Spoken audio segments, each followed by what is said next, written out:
এক ব্যক্তি নবী করিম সাল্লাল্লাহু আলাইহি সাল্লামের নিকট আসিয়া বলিল, হে আল্লাহর রাসূল সাল্লাল্লাহু আলাইহি সাল্লাম,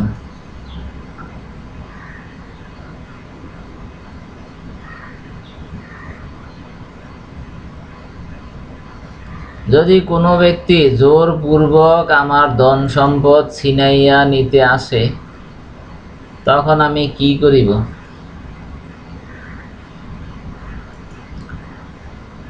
তিনি বলিলেন, তুমি তাহাকে আল্লাহর শপথ দিবে। সে বলিল, যদি সে তাহা না মানে? এভাবে তিনি 3 বার বলিলেন।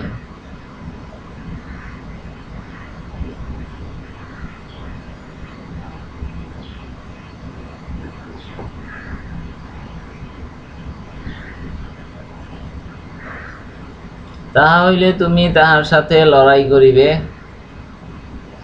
যদি তুমি নিহত হও তবে তুমি জান্নাতে যাইবে, আর যদি সে নিহত হয় তবে সে জাহান্নামে যাইবে।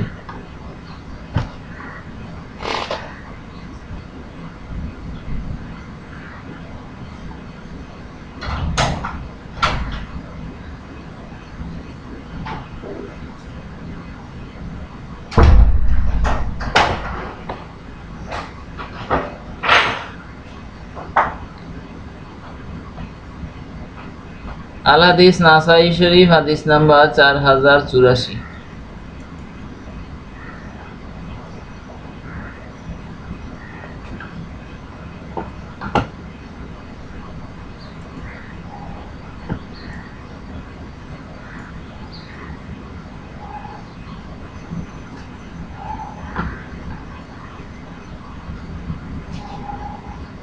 খুনি বা হত্যাকারী ওয়ারিশ হইবে না, অর্থাৎ উত্তরাধিকারী হইবে না।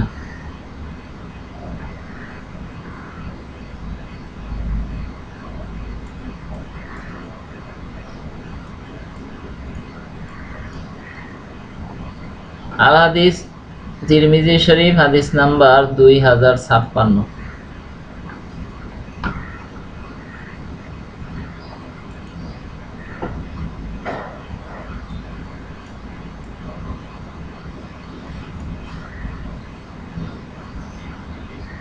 এক ব্যক্তি মহানবী সাল্লাল্লাহু আলাইহি সাল্লামের নিকট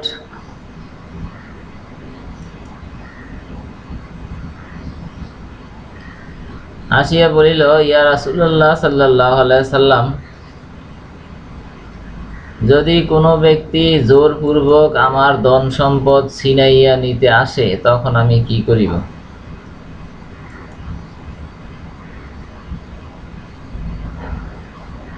তিনি বলিলেন, তুমি তাহাকে আল্লাহর শপথ দিবে।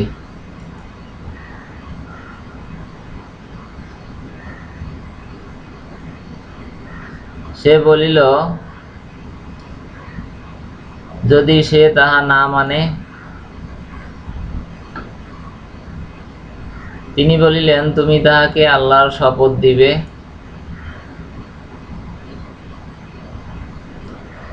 সে বলিল, যদি সে তাহা না মানে?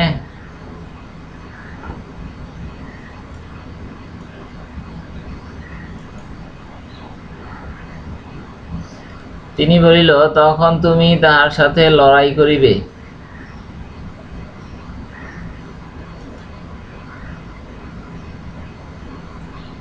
যদি তুমি নিহত হও তবে তুমি জান্নাতে যাইবে,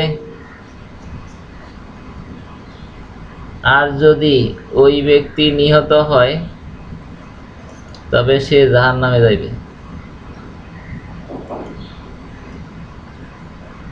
আল হাদিস নাসাই শরীফ, হাদিস নাম্বার 4085।